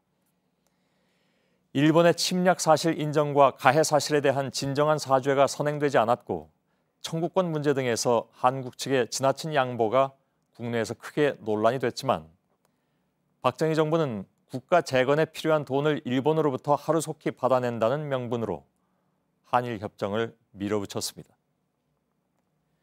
사실 이 한일 기본조약의 태동은 그보다 2년 전인 1962년, 그러니까 박정희 소장이 쿠데타를 일으킨 다음 해, 즉 공화당 정권이 탄생하기도 전에 시작됐습니다. 당시 김종필 중앙정보부장과 오히라 일본 외상 간의 밀실 협의에서 나온 이른바 김종필 오히라 메모. 1965년 한일 기본조약의 얼개가 거기에 이미 들어있었습니다. 어찌 보면 과거사와 관련된 한일 관계의 모든 불협화음은 바로 그 메모에서부터 출발했다고 해도 과언이 아니죠. 그러나 당시 한일 협정은 언론에 의해서 정당화됐고 김종필 오히라 메모가 나오기까지의 과정은 마치 영웅담처럼 미화되곤 했습니다. 보실까요? 36세 김종필이 만난 청구권 협상 상대는 일본 외상 오히라 마사요시, 52세의 노련한 정치인. JP는 도요토미 히데요시처럼 두 견세를 함께 달래서 울려보자고 했다. 오히라는 그 고사를 어떻게 아느냐 하고 감탄했다. 결국 김종필은 이렇게 결심합니다. 나라와 민족을 위해서 이완용이 되겠다. 지금부터는 그로부터 반세기도 훨씬 더 넘겨서 나타난 데자뷰입니다. 대통령은 아버지에서 딸로 바뀌었고 협상의 주인공은 역시 정보기관장인 이병기 국정원장과 야치 쇼타로 일본 국가안전보장회의 사무국장. 성노예 표현 불가, 소녀상 철거의 협조, 10억엔의 위로금, 그리고 결국 위안부 문제의 불가역적 해결, 밀실 협상의 결과였습니다. 53년 전 자신의 집을 찾아온 김종필을 맞이하기 위해서 기모노바람으로 뛰어나왔다는 자민당 부총재를 흉내낼 필요도 없이 일본은 조급증에 젖은 한국 외교를 상대로 또 한 번 승리를 거둔 것일까? 그 옛날 6.3 항쟁의 최루탄과 돌팔매 시위의 한가운데 멋모르고 서 있었던 9살의 소년이 어느 드라마의 주인공처럼 이렇게 묻고 있습니다. 그런데 50여 년 후에도 그럽니까? 거기는? 그렇게 시간이 많이 흘렀으면 무언가 많이 변했겠죠. 오늘의 앵커 브리핑이었습니다. 그리고 오늘의 사족입니다. 저는 2008년에 일본의 방위 대신이었던 이시바 시게루와 인터뷰한 바 있습니다. 그는 위안부 문제에 있어서 일본이 자신을 정당화시키는 것은 옳지 않다고 주장했습니다. 그러나 그는 인터뷰 내내 저의 얼굴을 쳐다보지 않았습니다. 그래서일까? 저는 그의 진심이 느껴지지 않았습니다.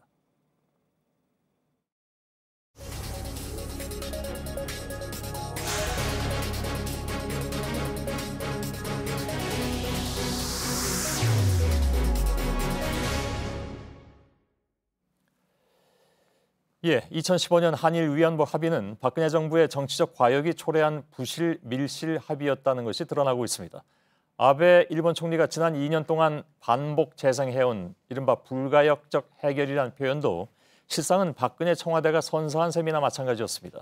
이 시각에도 국제사회는 기린비를 세우는 작업을 이어가고 있고 성노예에 대한 인권 유린을 규탄하고 있는데 정작 박근혜 정부는 일본의 억지스러운 요구를 합의문의 비공개 부분에 포함시켰던 것입니다.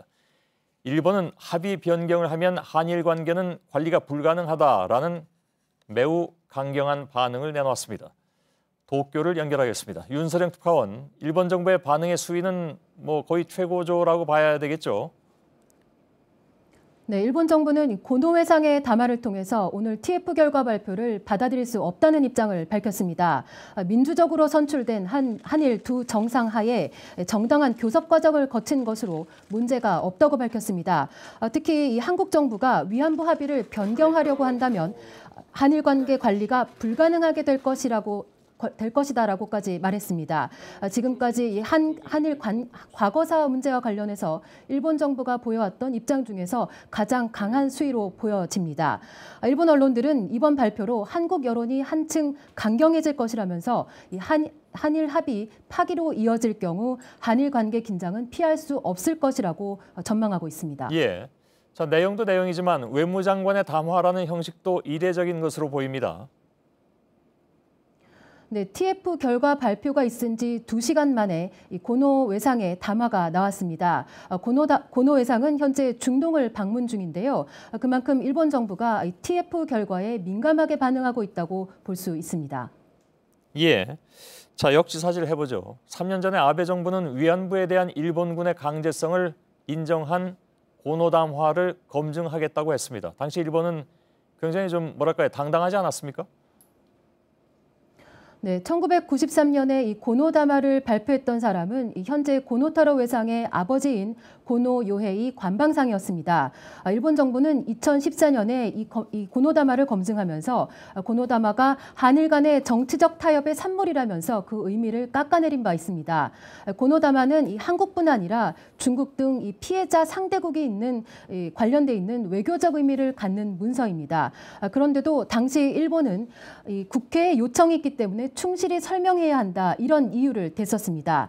심지어 각계 전문가의 지시에 따라서 객관적으로 벌인 작업이라면서 한국 측에 냉정하게 봐줄 것을 바란다 이렇게 당부하기도 했습니다. 예, 자 일본은 아무튼 강하게 던져놨는데 이제 한국 정부가 이러한 조사 결과에 따라서 어떻게 행동하느냐 여기에 많은 것이 걸려 있는 것 같습니다. 도쿄에서 윤서령 특파원이었습니다. 네, 일본군 위안부 문제 해결을 촉구하는 집회는 오늘도 열렸습니다.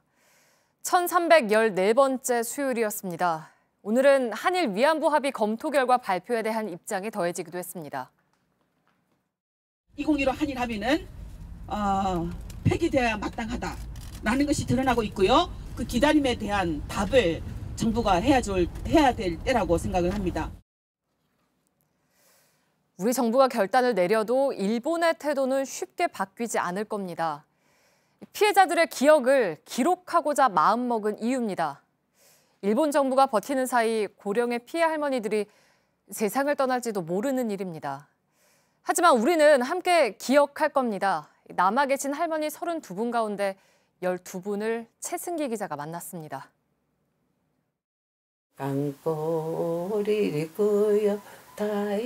일본 군인에게 배운 노래가 아직도 선명합니다.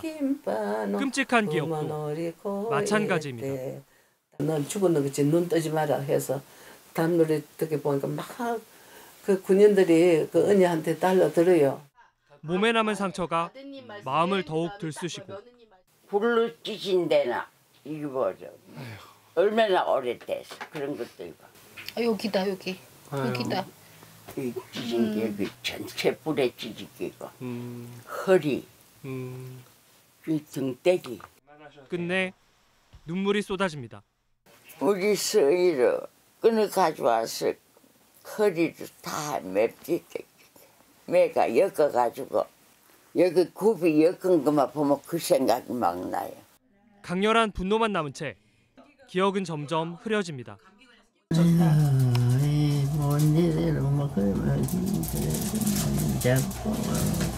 할머니 그런 생각하지 마. 나쁜 놈들 생각하지 말고. 그래도 할머니 그래도 그 안 좋았던 거 생각하지 맙시다. 이제 더 이상. 피해 사실을 증언하고 집회에서 목소리를 높이는 일도 버거워진 지 오래입니다. 내가 일본 갈 때만 해도 벌써 언제고. 아이고 그때만 해도 눈물이 났어서 말을 잘 못했지. 이제는 눈물도 다 말랐어. 조금 좀 덜해서 나가야겠다 하면 아프니까 또 못 나가고. 수요 집회는 용납 없이 웬만한 금 아파가지고 나가야 하는데 우리들 때문에 그 여러 사람들이 나오는 건데. 쓸쓸한 하루하루가 빠르게 지나가고 곁에 있던 사람도 하나둘 떠납니다. 오늘 뭐 하다가 나오셨어요? 화도차입니다. 밤도 지고 밤에서 배도 고프고. 네. 이래가지고 아까 그러니까 이까지 그건 저 일안 듣는 그래. 그걸 가지고 이래가지고 오늘 또 화도치다고 하네. 심심하셔가지고. 이제 남은 생존자는 32분. 언제쯤 진정한 사과를 받을지 기약은 없습니다. 마음이 있는 거예요. 그거 하는지 일본 놈들이. 할머니. 언제가 될지 글쎄 나도 그게 걱정이야. 몇 백년. JTBC 최승기입니다. 네, 할머니들의 말씀과 모습을 기록하는 작업은 계속 이어갈 예정입니다. 다음 소식입니다. 검찰이 이명박 전 대통령의 친형 이상은 다스 회장에 대해서 출국 금지한 것으로 확인됐습니다. 서울 동부지검에 꾸려진 수사팀이 다스 횡령 및 비자금 조성 의혹에 대해 본격 수사에 착수한 건데요. 취재 기자를 잠시 연결합니다. 심수미 기자 전해주시죠. 네, 자동차 부품업체 다스의 이상은 회장과 전현직 경영진, 자금 담당자 등이 출국 금지된 걸로 전해졌습니다. 고발장에 적시된 혐의 중 하나인 특수직무유기 공소시효가 내년 2월 만료되는 만큼 빠르게 정식 수사에 착수한 걸로 보이는데요. 출금 대상에는 횡령 등 혐의로 2008년 정호영 전 BBK 특검팀의 조사를 받았던 경리 담당 직원 조모 씨도 포함되어 있습니다. 조 씨는 다스 비자금으로 지목되는 120억 원을 관리했던 인물로 당시 정 전 특검은 120억이 조 씨의 개인 횡령일 뿐이라는 결론을 내린 바 있습니다. 하지만 다스의 실소유주가 이명박 전 대통령이라는 의혹이 끊임없이 불거지고 당시 정 전 특검이 이를 알고도 덮었다는 시민단체의 고발이 이어진 만큼 검찰은 다시 이들을 수사선상에 올린 겁니다. 검찰은 조만간 조 씨를 불러 개인 횡령액이 맞는지 등을 추궁할 걸로 전망됩니다. 검찰은 앞서 이상은 회장의 전 운전기사를 소환 수사하고 내일은 최동영 전 다스 경리팀장을 참고인 신분으로 조사할 예정입니다. 지금까지 보도국에서 JTBC 심수혜입니다. MB정부 때인 2012년 총선을 한 달 앞두고 만들어진 사이버사의 심리전 문건이 오늘 비로소 공개가 됐습니다. 내용을 보면 우익을 결집해서 중도의 오염을 차단한다. 이게 무슨 말일까요? 아무튼 당시 여당에 유리한 활동을 하라는 것으로 해석이 되는 내용이 담긴 건데 MB정부 군의 정치 개입 문제를 지속적으로 파헤쳐왔고 문서 공개도 주도한 국회 국방위원회 여당 간사인 이철희 의원이 잠깐 옆에 나와 계십니다. 어서 오십시오. 네. 예. 자, 오늘 공개된 문건이 2급 군사 기밀이었습니다. 네. 예. 평소에 이건 뭐 당연히 볼 수 없는 그런 문건이고 오늘 공개로 이제 김관진 전 국방부 장관의 개입이 분명해졌다고 보는 근거는 뭡니까 대표적으로? 이 문건 이제 장관이 국방 문건은 보면 맨 앞에 장관이 이제 사인을 한 겁니다. 예. 그러면 이제 사인했다는 얘기는 요 문건대로 하라는 얘기잖아요. 예. 근데 그 내용을 들여다보면 2012년 4월 11일에 있었던 총선을 겨냥해서 한 달 전에 총력 대응 태세를 갖추겠고 그것의 내용은 이른바 아까 리포트에도 나왔습니다만 우익 결집을 보호한다든지 중도 오염을 뭐 차단한다든지 유언비어를 막겠다든지 이거는 이른바 선거 전략 당의 선거 전략 문건에나 나오는 얘기들이 버젓이 들어있는 거거든요. 이 문건에 김관진 장관이 사인을 했고 이 문건을 들고 들어가서 청와대에서 회의를 했습니다. 예. 김태효 기획관이 대외전략기획관이 회의를 주재했고 거기에서 이 문건을 보고를 했더니 청와대에서 칭찬을 합니다. 잘 만드는 문건이고 예. 이렇게 해라. 중간에 우리가 점검도 하겠다. 또 지침도 내립니다. 이런 거 할 때 주요 이슈, 뭐 한미 FTA라든지 제주 해군 기지라든지 이런 것들도 잘 다뤄라. 예. 라고 지시까지 받아서 내려옵니다. 그럼 또 그 그 얘기는- 문건에 대해서도 장관이 또 사인을 합니다. 예, 청와대가 이 내용을 알고 있었다는 것 이상으로 일정 부분 주도했다라는 얘기가 됩니까? 주도한 셈이죠. 그러니까 컨트롤 타워가 청와대라는 얘기인 게 분명해진 거고요. 예. 청와대의 지침을 받아서 장관이 이 댓글 공작, 선거 개입을 총지휘했다. 그러면 이렇게 이해하시면 그것이 됩니다. 김태효 전 기획관 정도 수준의 선에서 멈추느냐 아니면 그보다 더 위로 올라가느냐? 그 일국의 국방장관이 예. 기획관 정도에게 보고하기 위해서 문건 만들고 하지는 않거든요. 예. 이거는 결국 대통령에게 보고하기 위한 회의였고 문건이었다고 저는 이해하고요. 예. 국정운영이 그런 시스템으로 되는 거기 때문에 저는 당연히 대통령이 보고를 받았을 거라고 봅니다. 예. 그러면 그 당시는 뭐 아신 것처럼 이명박 전 네. 대통령이었습니다. 수사가 필요하다고 보시는 거죠? 수사해야죠. 저희가 국정감사 때 공개한 문건 중 하나 보면 예. 그 말씀드린 3월 10일자 2012년 3월 10일자 회의에 청와대에다가 국방부 얘기합니다. 군무원 정원하는 거 빨리 좀 풀어주라. 예. 청와대 오케이. 우리가 기재부에 대통령 지시사항이라 그래서 풀겠다. 그다음에 총선에 우리가 어떻게 대응하겠다는 문건 말씀드리지 오늘 공개한 문건을 또 보고 하게 예. 되는 거라 이런 과정을 계속 주고받았다는 거 아닙니까? 또 중간에 대응작전 결과 보고서를 청와대에 전달을 했거든요. 예. 그 사본들이 좀 남아 있습니다. 그러면 청와대가 매일매일 체크하고 확인했다는 것이고 그러면 예. 성과 보고를 했고 청와대는 또 지침을 내린 거고요. 이거는 쌍방이 긴밀한 협조가 이루어지지 않으면 할 수 없는 일이고요. 알겠습니다. 근데 이 문건이 사실 그 이미 검찰이 수사한 내용입니다. 네. 그에 따라서 구속영장 신청했었고 근데 구속적부심에서 풀려났습니다. 네. 김관진 전 장관을 얘기하고 있는 겁니다. 법원도 이 문건을 다 검토했을 텐데 그러면 왜 다른 결론이 나왔을까요? 그러니까 이게 법적 다툼을 해봐야 된다라고 얘기하고 있지 않습니까? 혐의 사실에 대해서. 네. 뭐 법원의 판정을 존중해야 됩니다만 예. 저는 좀 대단히 아쉬운 결정이라고 보고요. 예. 특히 두 가지 점에서 좀 아쉽습니다. 이 문건 자체, 문건을 만든 주체에 김관진 장관이 주무장관으로 사인을 했고 예. 이 서류를 갖고 청와대 가서 보고까지 했고 칭찬까지 받았다고 하면 상당히 의미 있는 문건이고 김관진 장관이 주도했다는 게 분명한 거지 않습니까? 예. 그 내용을 보더라도 선거 개입하라는 얘기거든요. 그렇죠. 국방부 어느 문건에도 제가 알기로 우익을 보호하라, 중도 오염을 차단해라 이런 표현을 쓰지 않거든요. 예. 그러면 김관진 장관이 주도했다는 게 본인 서명으로 확인돼 있음에도 불구하고 이걸 풀어줬다는 거는 다툼의 여지가 있다 보기는 어렵고요. 예. 우리가 상식적으로 판단해봐도 그렇고 또 하나는 증거인멸의 우려가 있습니다. 사실은 김관진 장관이 장관 시절에 지금 국방부 TF가 조사를 합니다만 계속 증거를 인멸하는 것에 관여했다는 거거든요. 예. 그러면 이분이 밖에 나와 있으면 당시의 관계자들하고 계속 입을 맞춰서 뭔가 유리하게 증거를 조작할 가능성이 있는 거 아닙니까? 예. 그런 점에서 좀 법원의 판결을 존중합니다만 조금 너무 이 사안 자체가 가진 중대성이나 역사성을 조금 가볍게 본 거 아닌가 싶어서 예. 저는 대단히 좀 아쉽습니다. 알겠습니다. 전제는 법원의 판단을 존중한다고 하셨습니다만 내용은 존중하지 않는 말씀으로 법원의 견제를 존중해야죠. 알겠습니다. 국방부의 사이버 댓글 조사 TF 측에 공개를 요청하셨고 네. 그에 따라서 오늘 비밀이 해제된 것입니다. 네. 이것만 있습니까? 아니면 더 있습니까? 오늘 국방부가 공개하기로 결정한 문건은 21건이라고 제가 들었습니다. 예. 처음에는 한 40여 건 있었는데 내부 회의를 거쳐서 이거는 공개해도 된다, 안 된다 분류를 해보니 공개할 수 있는 게 21건 정도였다고 보고요. 예. 오늘 제가 미리 공개한 이 문건의 내용이 가장 중요한 내용이고 나머지 문건도 제법 중요한 내용이 들어있다고 해서 저도 내일부터 다시 또 꼼꼼하게 들여다볼 생각입니다. 그러면 관련 내용이 더 나올 수도 있다 그런 말씀이시네요. 그렇죠. 예. 예. 그것도 저희들이 좀 지켜보도록 하겠습니다. 아무튼 뭐 그 표현은 중도 오염 차단, 우익 결집.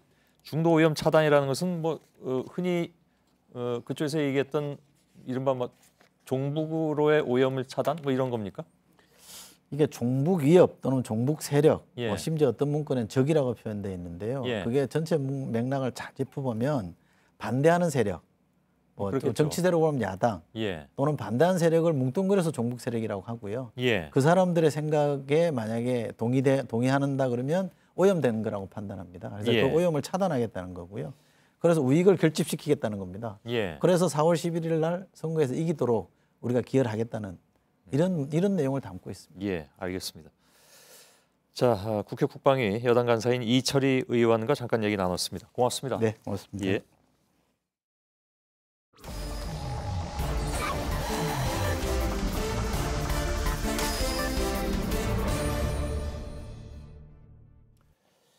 이어서 비하인드 뉴스를 시작하겠습니다. 박성태 기자가 나와 있습니다. 어서 오세요. 예. 예. 자, 첫 번째 키워드 열어볼까요? 첫 번째 키워드는 아예 미리 2개를 준비했습니까? 시간이 모자랄 줄 알고? 예, 2개만 가지고 왔습니다. 알겠습니다. 첫 번째 키워드는 예. 단 한 번도입니다. 예. 네, 어제 류여의 전 자유한국당 최고위원이 차마 방송에서 전하기 힘든 성적 비하 발언을 홍준표 대표가 했다라고 주장했는데 예. 홍준표 대표가 바로 소셜미디어를 통해서 반박했습니다. 예. 이 내용을 보면 나는 24년 정치활동을 하면서 단 한 번도 성희롱 발언을 한 일도 없고 성희롱으로 구설수에 오른 일도 없다라고 얘기했고요. 예. 단 한 번도라고 단언을 했네요. 예, 강조를 했습니다. 그러면서 어제 류 전 최고위원이 주장한 내용도 사실과 다르다고 주장했습니다. 예. 그런데 홍준표 대표는 성희롱 발언을 단 한 번도 한 일이 없다고 했는데 이는 성희롱의 정의를 극히 개인적으로 해석한 것으로 추정이 됩니다. 예. 여성가족부가 지난해 성희롱 예방교육 표준 강의안에 나와 있는 내용인데요. 특정인을 대상으로 하지 않았더라도 듣는 이가 성적 혐오감을 느끼면 성희롱에 해당된다고 돼 있습니다. 이건 뭐 요즘 각 직장의 경우에도 성희롱 교육을 많이 하기 때문에 예. 웬만하면 다 알 수 있는 내용이기도 하죠. 법정 의무 교육으로 연 1회 실시해야 됩니다. 예. 네, 아무튼 홍준표 대표의 과거 발언들을 잠깐 살펴보면요. 예. 지난 4월 대선 후보 시절에 YTN과의 인터뷰에서 당시 설거지를 지칭해 하늘이 정해놨는데 여자가 하는 일을 남자한테 시키면 안 된다라고 해서 당시 성차별 발언으로 논란이 된 바가 있고요. 이건 성희롱보다도 성차별에 속하는 건가요? 예. 예. 성적 차별도 넓게 성희롱에 포함이 됩니다. 아, 그렇습니까? 예. 그다음에 최근에도 누구나 알고 있듯이 류여의 전 최고위원을 빗대서 주막집 주모의 푸념 같은 것을 듣고 있을 시간이 없다라고 했습니다. 예. 당시 류 전 최고위원은 여성 비하 발언이라고 했고 모멸감을 표시했으므로 이 역시 성희롱 발언으로 해석이 됩니다. 예. 앞권은 대선 후보 시절 논란이 됐던 자서전 얘기인데요. 그건 뭐 다 아는 얘기죠. 예, 2005년에 발간됐던 자서전에서 이른바 흥분제 논란이 있었고 이 정도면 구설수 정도가 아니고 당시에는 대선 후보 자격 시비까지 있었습니다. 예. 결국 홍준표 대표의 반박, 지난 24년간 정치 활동을 하면서 단 한 번도 성희롱 발언을 한 적도 없고 구설수에 오른 적도 없다고 했는데 이는 틀렸고 24년 정치 활동한 것만 팩트로 남았습니다. 예.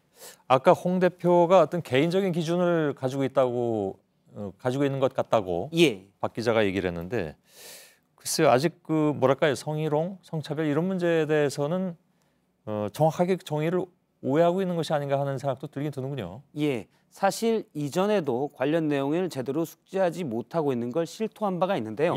최근에 여성계 인사들과의 간담회에서 그런 내용들을 잘 모르고 있다고 직접 얘기한 바가 있습니다. 당시의 발언 들어보겠습니다. 젠더 폭력이라고 한다. 나는 이게 선뜻 이해가 안 되는데. 예, 젠더, 즉 젠더 폭력이란 말은 성적 차별이나 혐오를 바탕으로 한 물리적, 사회적 폭력을 얘기하는데 당시에도 난 젠더 폭력을 잘 이해하지 못한다라고 주장해 비판받았습니다. 예. 두 번째 키워드 열어볼까요? 네, 두 번째 키워드는 바른정당은 O형으로 이거 혈액형 논란입니까 아직도? 예, 그렇습니다. 국민의당과 바른정당의 통합을 두고 통합을 주도하고 있는 안철수 대표와 반대하는 박지원 전 대표 간의 설전이 혈액형으로 계속 진화돼 왔습니다. 보면 먼저 박지원 의원이 페이스북을 통해서 혈액형이 다른데 어떻게 수혈이 가능하냐? 안 대표의 혈액형은 순간순간 바뀌는 편리한 혈액형이 아니냐라고 공격을 했습니다. 바로 바른정당과의 정체성, 이념적 정체성이 다르다라는 것을 공격한 건데요. 안철수 대표는 다음 날 혈액형이 같은 사람끼리만 결혼하는 건 아니지 않냐라고 반박을 했습니다. 그러자 다시 박지원 의원이 저 표현은 안철수 대표의 정체성을 드러낸 것이다라고 공격을 했습니다. 즉 보수를 표방하는 바른정당에 대한 안철수 대표의 정체성이 나왔다는 건데요. 안철수 대표가 다시 반박을 했습니다. 그러면서 본인의 의학적 지식을 얘기하며 O형은 수혈이 된다. 바른정당은 수혈 가능한 혈액형이라고 오늘 라디오에서 얘기를 했습니다. 예. O형은 항원이 없어서 수혈을 공급할 수가 있는데 바른정당은 개혁적 보수이기 때문에 통합이 가능한 정당이라고 한 겁니다. 예. 여기에 박지원 의원이 다시 말을 달았는데요. 그 정도는 나도 알거든요 하면서 초딩끼리 놀자는 의미도 아니겠고 하며 무시하는 전략으로 말을 잘랐습니다. 예.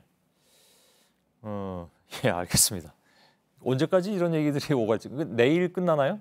저기 투표가? 온라인 투표는 내일까지고요. 예. 그다음에 ARS 투표가 이어지고 31일 결론이 나옵니다. 예.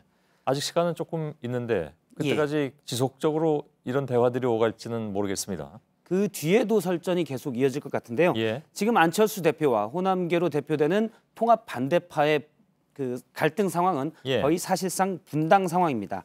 그런데 안철수 대표와 통합 대상인 바른정당과의 사이는 상당히 좋은 모습을 보여줬는데요. 오늘 바른정당 원외 지역위원장들이 안철수 대표를 초청해서 간담회를 가졌습니다. 잠깐 영상을 보면 대표의 입장 때부터 상당히 밝은 표정으로 박수도 받고 입장을 해서 그러네요. 인사할 때도 큰 박수를 받았습니다. 바른정당 당원들, 원외 지역위원장들 또 의원들과 저렇게 기념사진도 찍었는데 바른정당 당원들이 국민의당 안철수 대표를 향해서 화이팅도 외쳤습니다. 들어보겠습니다. 안철수 대표님! 이미 뭐 합당이 끝난 것 같은 그런 느낌도 줍니다. 당 안의 상황은 심각한데 바깥의 상황은 좋은 편입니다. 예, 알겠습니다. 박성태 기자였습니다. 네, 내일 아침까지 중부 내륙을 중심으로 영하 10도 안팎의 추위가 이어지고 낮부터는 기온이 좀 오릅니다. 예, 오늘 뉴스가 끝나고 바로 소셜 라이브가 이어지겠습니다. 오늘 팩트체크 시간이죠? 네. 예, 오대영 기자와 함께 안나경 앵커가 진행을 해주겠습니다. 저희들은 내일도 최선을 다하겠습니다. 여러분 고맙습니다.